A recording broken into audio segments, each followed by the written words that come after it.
한 청년이 문방구 할아버지 앞에 조용히 무릎을 꿇었습니다. 가방에서 꺼낸 물건을 그의 발치에 내려놓습니다. 문방구 할아버지는 떨리는 목소리로 말합니다. 이걸 내가 받아도 되는 거니? 새벽 공기가 가시지 않은 적막한 방 안. 영수는 자리에 앉아 익숙하게 바지를 걷어 올립니다. 허벅지 중간에서 끊긴 다리에 차가운 의족을 맞춥니다. 오늘따라 여기가 너무 뻑뻑하네. 실리콘 패드를 덧대고 고정 장치를 조이는 손길이 덤덤합니다. 가보자. 오늘도 밥값은 해야지. 영수는 시장 골목 끝자락 낡은 문구점 셔터를 올립니다. 장사도 안 되는데 먼지만 부지런히 쌓이는구먼. 영수는 낡은 수건을 꺼내 진열된 물건들을 닦기 시작합니다. 연필과 공책들 사이 책이 바랜 은하수 필통 하나가 놓여 있습니다. 너도 나랑 같이 낡아가는구나. 영수는 필통 건변을 조심스럽게 쓸어내리며 생각에 잠깁니다. 주인을 찾아주지 못한 미안함이 영수의 눈가에 잠시 머뭅니다. 같은 시각 도심의 한 오피스텔 안은 분주합니다. 오늘은 꼭 찾아야 해. 시간이 얼마 없어. 준호는 바지 속에 감춰진 단단한 감각을 확인하며 집을 떠납니다. 오늘도 그는 시장 문방구를 뒤지며 간절하게 들여다봅니다. 혹시 아주 옛날에 나오던 은하수 필통 있을까요? 가게 주인은 귀찮은 듯 손사래를 치며 대답합니다. 준호는 씁쓸한 미소를 지으며 다시 길을 나섭니다. 아저씨, 어디 계시나요? 저 이렇게 잘 걷고 있어요. 그때 멀리서 준호의 그림자가 영수의 문방구 쪽으로 들어섭니다. 하지만 가게 앞을 가로막은 트럭 때문에 간판이 보이지 않습니다.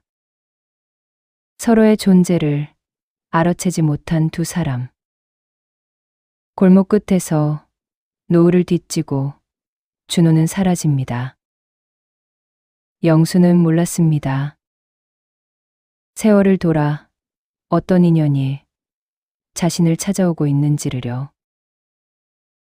다음 날 오후 시장 골목으로 하교하는 아이들의 웃음소리가 번집니다.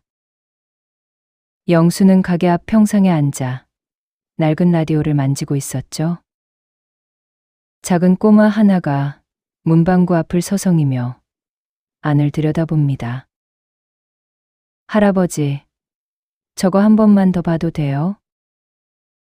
아이의 손가락이 가리킨 곳은 진열대 정중앙입니다. 어제 영수가 정성껏 닦아두었던 파란색 은하수 필통이었죠. 그는 무거운 몸을 일으켜 절뚝거리며 가게 안으로 들어갑니다. 그래, 구경하는 건 돈 안 받으니까 마음껏 보렴. 아이는 조심스러운 손길로 필통 겉면의 별들을 만져봅니다. 조심스럽게 열어보더니 이내 작은 한숨을 내쉬며 다시 내려놓습니다. 아이의 주머니 속에는 작은 동전 몇 개밖에 없습니다. 진짜 예뻐요. 나중에 돼지 저금통에 용돈 많이 모으면 꼭 사러 올게요. 인사를 하고 돌아서는 모습이 어딘가 쓸쓸해 보입니다. 영수는 멀어지는 뒷모습을 보다가 다시 필통으로 시선을 돌리죠. 20년 전 내 다리를 떼어준 그 아이의 필통. 얘야, 잠깐만 서봐라. 할아버지가 할 말이 있다. 영수는 진열대에서 그 필통을 집어들고 다가갑니다. 아이는 깜짝 놀란 눈으로 영수를 쳐다봅니다. 이거 임자 없는 거니까 네가 주인해라. 외상으로 줄게. 돈은 나중에 어른이 되면 갚으라는 영수의 말. 아이는 눈이 휘둥그레지며 필통을 가슴에 꼭 껴안습니다. 공부 열심히 하고 다치지 말고 잘 써야 한다. 아이는 신이 나서 골목 저편으로 힘차게 뛰어갑니다. 교실에 도착한 아이는 필통을 자랑하듯 책상 위에 올려둡니다. 준호는 교단 앞에 서서 아이들의 출석을 확인합니다. 자, 이제 수업 시작할게요. 오늘은 각자 가장 소중한 기억을 도화지에 그려볼 거예요. 준호는 아이들 사이를 천천히 걸으며 스케치를 도와주기 시작합니다. 사각거리는 연필 소리만 가득한 교실. 준호는 아이들을 묵묵히 살핍니다. 그러다 맨 앞자리, 책상 위에 놓인 파란 물체를 보고 멈춰 섭니다. 수많은 별이 수놓인 은하수 무늬. 이제는 단종되어 세상 어디에도 없을 그 필통입니다. 준호의 시선이 굳어버립니다. 잠깐만, 이거 어디에서 났니? 준호의 목소리가 미세하게 떨리고 눈동자가 급격히 흔들립니다. 아이는 신이 나서 문방구 할아버지 이야기를 늘어놓기 시작하죠. 이거 시장 끝에 문방구 할아버지가 그냥 주셨어요. 나중에 돈 많이 벌면 갚을 거예요. 준호가 20년 전 가졌던 것과 똑같은 필통입니다. 이건 그 아저씨네 문구점에서만 팔던 건데 어떻게 이 아이가 가지고 있는 걸까? 준호의 숨소리가 빨라집니다. 시장 끝에 있는 문방구라고. 혹시 할아버지는 어떻게 생기셨어? 아이의 눈에 할아버지의 다리가 조금 불편해 보였다고 대답합니다. 걸을 때마다 삑삑 소리가 나는 장화를 신고 계셨다고 덧붙였죠. 그 순간 준호의 머릿속에 잊고 있던 기억의 파편이 스칩니다. 자신을 업고 뛰던 누군가의 거친 호흡, 기계음 섞인 삐걱거림과 규칙적으로 들리던 장화 소리. 어린 준호의 귀에 선명하게 박혔던 그날의 소음이 되살아납니다. 준호는 다시 한번 확인합니다. 수업 끝나면 자세히 알려주겠니? 수업이 끝난 뒤 준호는 가방도 챙기지 못한 채 문을 박차고 나갑니다. 계단을 뛰어내려가는 그의 발소리가 복도에 요란하게 울리죠. 그의 머릿속엔 오직 시장 골목의 낡은 문방구뿐입니다. 제발, 제발 거기 계셔주세요. 제발요. 시장 입구에 들어서자마자 거친 숨을 몰아쉬며 달리기 시작합니다. 발을 내디딜 때마다 다리가 묵직해집니다. 그는 시장 상인들을 헤치며 가장 구석진 골목을 향해 필사적으로 뜁니다. 숨이 턱끝까지 차올라 시야가 흐릿해질 때쯤 저 멀리 낡은 간판이 보입니다. 그 순간 달리던 준호의 발걸음이 거짓말처럼 멈춰 섭니다. 가게 앞에서 셔터를 내리려 줄을 당기는 한 노인의 뒷모습 때문이죠. 노인이 움직일 때마다 들려오는 규칙적인 삐걱거림. 그 소리를 듣는 순간 준호의 눈앞으로 20년 전의 그날이 스쳐 지나갑니다. 비가 억수같이 쏟아지던 날, 영수는 어린 준호를 업고 빗길을 달렸습니다. 영수의 다리가 바닥에 닿을 때 쇠 긁는 소리가 빗소리를 뚫고 들려옵니다. 무거운 아이를 업고 절뚝거리면서도 그는 멈추지 않았습니다. 병원에 도착해 정신을 잃어가는 준호.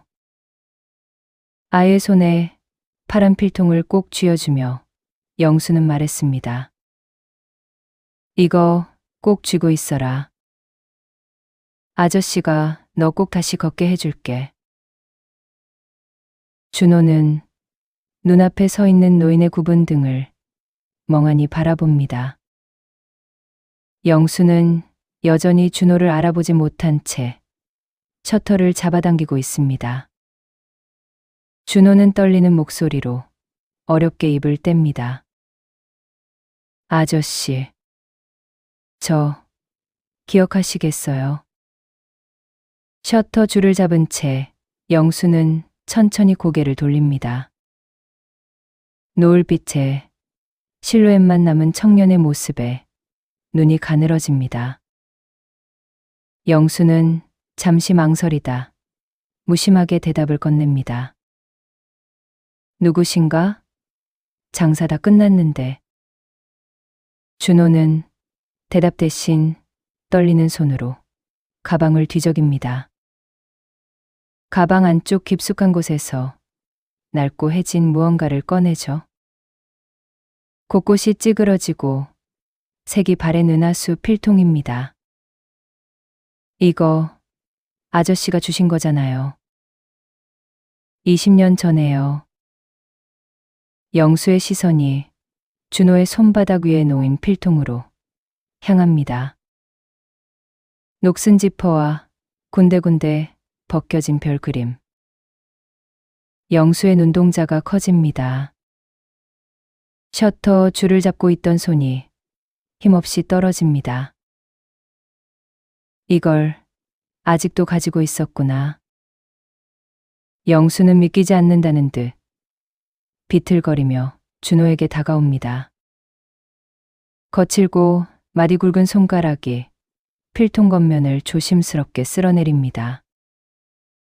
영수의 머릿속에도 절박했던 기억이 선명하게 떠오릅니다. 죽은 줄 알았는데 그 어린 것이 살 수 있을까 매일 기도했는데. 준호는 눈시울이 붉어진 채 대답합니다. 응급실 복도에서 아저씨가 제 손에 쥐어주셨던 거 다 기억해요. 자신을 업고 뛰던 아저씨의 굽은 등과 삐걱거리던 발소리. 단 한순간도 잊은 적 없었습니다. 영수는 준호의 얼굴을 뚫어지게 바라보다 시선을 아래로 내립니다. 준호가 신고 있는 말끔한 운동화와 곱게 뻗은 두 다리를 살핍니다. 영수의 머릿속엔 사고 당일 응급실 복도의 기억이 스칩니다. 그날 아이의 다리를 보며 영수는 직감했습니다. 나처럼 되겠구나. 이 아이도 평생을 절뚝이며 살겠구나. 영수는 그 길로 집에 달려가 낡은 의족 하나를 챙겨왔습니다. 자신의 어린 시절 처음으로 세상을 딛게 해준 물건이었죠. 그런데 다리는 어떠냐? 수술이 아주 잘 된 모양이구나. 영수의 눈에는 기적처럼 다리를 살려낸 청년만 보입니다. 의족이 필요 없을 만큼 아이는 온전하게 자랐습니다. 그는 자신의 낡은 의족을 툭툭 치며 환하게 웃어 보이죠.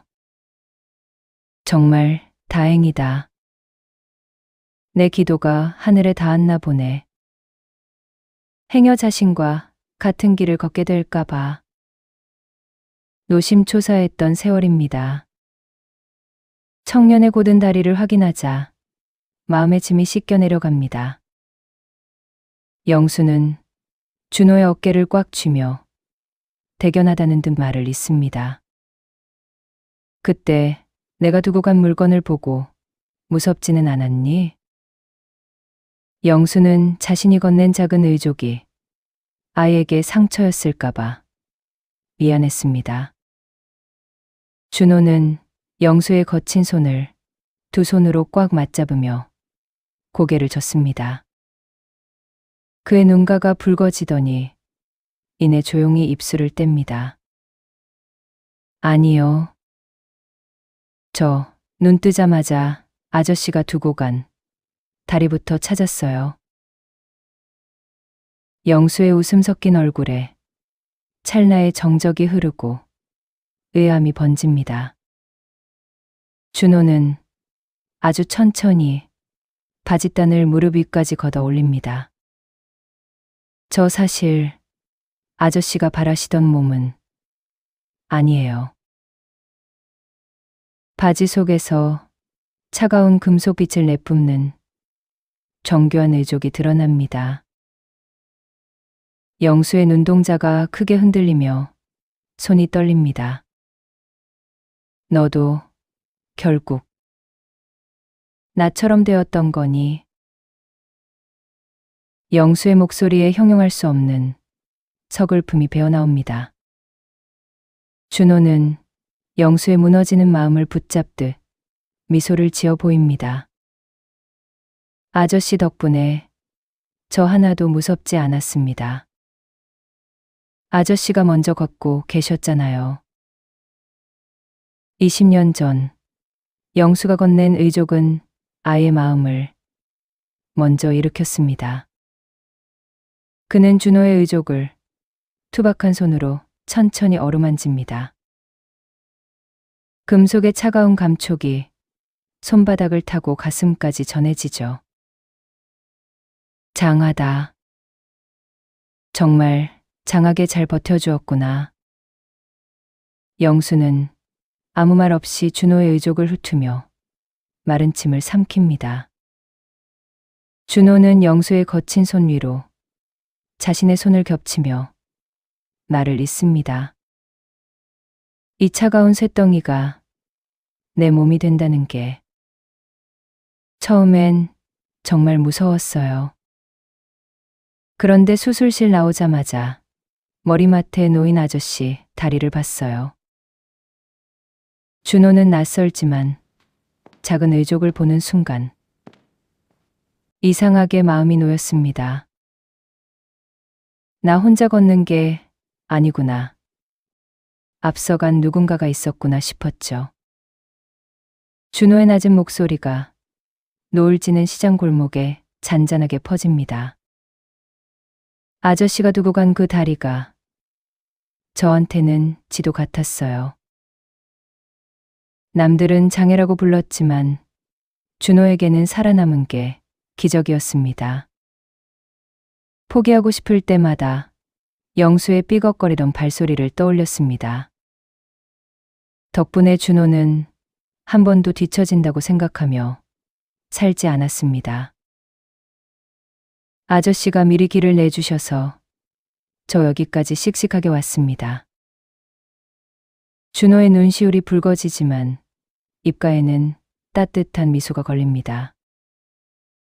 영수는 대견함과 안타까움이 섞인 눈으로 준호를 한참 바라봅니다. 그래, 내 다리가 너에게 길잡이가 되었다니 참 고맙구나. 영수는 떨리는 손으로 준호의 어깨를 다시 한번 힘껏 쥡니다. 준호는 영수의 손을 잡은 채 가방을 하나 더 꺼냅니다. 조심스럽게 지퍼를 열자 은색 광택이 도는 물건이 보이죠. 투박한 영수의 것과는 다른 아주 매끈한 의족입니다. 영수는 눈앞에 낯선 물건을 보며 멍하니 서 있습니다. 걸으실 때마다 소리가 난다는 얘기를 들었어요. 그때도 그러셨고 지금도 그러시죠. 준호는 영수의 낡은 의족이 내던 소음을 기억했습니다. 이제는 바꿀 때가 되셨을 것 같아 서둘러 찾아왔죠. 더 늦기 전에 아저씨를 뵙고 싶었던 준호의 마음입니다. 이거 아저씨 드리려고 준비한 거예요. 미리 치수를 잰 게 아니라 완벽히 맞지는 않을 겁니다. 영수는 손을 내저으며 뒤로 물러나려 애를 씁니다. 준호는 영수의 발치에 무릎을 굽히고 나직하게 말합니다. 그때 주신 필통이랑 작은 의족. 저 아직 가지고 있어요. 정말 감사했습니다. 꼭 이걸로 바꿔드리고 싶었어요. 영수의 눈에서 눈물 한 방울이 의족 위로 툭 떨어집니다. 준호는 영수의 마디 굵은 손목을 잡고 환하게 웃습니다. 노을 아래 두 사람의 의족이 나란히 빛나고 있습니다. 준호는 영수의 발치에 무릎을 굽히고 앉습니다. 가방에서 꺼낸 새 의족을 영수의 다리 곁에 두죠. 준호는 천천히 영수의 낡은 의족을 풀기 시작하죠. 새로운 다리를 맞추는 손길이 조심스럽습니다. 영수는 떨리는 손으로 자신의 낡은 의족을 만집니다. 이걸 내가 받아도 되는지 모르겠구나. 준호는 대답 대신 영수의 바짓단을 정성껏 걷어 올립니다. 오랜 세월 영수와 함께 해온 낡은 부품이 보이죠. 준호가 도구를 꺼내 삐걱거리던 연결 부위를 풉니다. 의족이 분리되자 영수의 마른 다리가 드러납니다. 아저씨, 조금 조이시면 바로 말씀해 주세요. 준호는 새 의족을 영수의 다리에 조심스레 맞춥니다. 실리콘 패드를 덧대고 고정 장치를 하나씩 조이죠. 준호의 손길은 마치 귀한 보물을 다루듯 세심합니다. 영수는 무릎 위에 놓인 준호의 손등을 묵묵히 바라봅니다.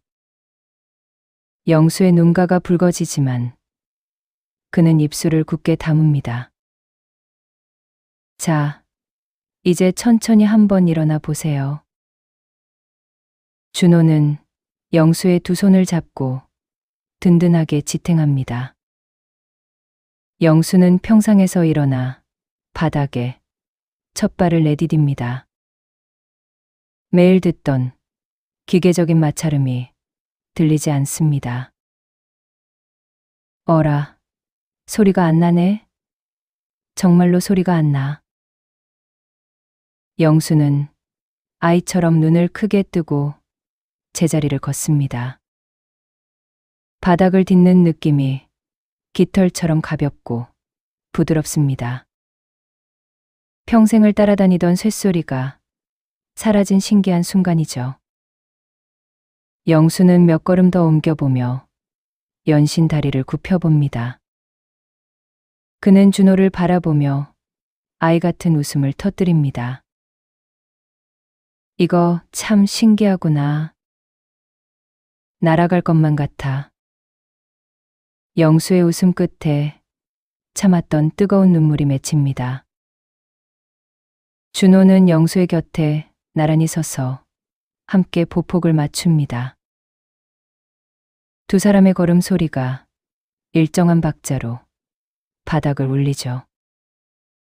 이제는 누구 하나 뒤처지지 않는 당당한 발걸음입니다. 준호는 영수의 굽은 어깨에 조용히 팔을 두릅니다. 아저씨, 오늘 저녁은 제가 맛있는 거 대접할게요. 준호의 말에 영수는 고개를 끄덕이며 옷소매로 눈물을 닦습니다. 두 사람은 문방구 셔터를 내리고 시장 골목을 나섭니다. 노을이 길게 늘어진 길 위로 두 개의 그림자가 겹칩니다. 준호와 영수는 서로의 속도를 맞추며 천천히 걸어갑니다. 시장의 소음 사이로 두 사람의 낮은 대화가 섞여들죠. 기적 같은 인연이 닿은 길목. 멀어지는 두 뒷모습 위로 저녁별이 하나둘 떠오릅니다. 내 삶을 다시 걷게 해준 사람. 여러분에게도 그런 사람이 있었나요? 괜찮으시다면 댓글로 들려주세요. 긴 시간 끝까지 함께 해주셔서 정말 감사합니다.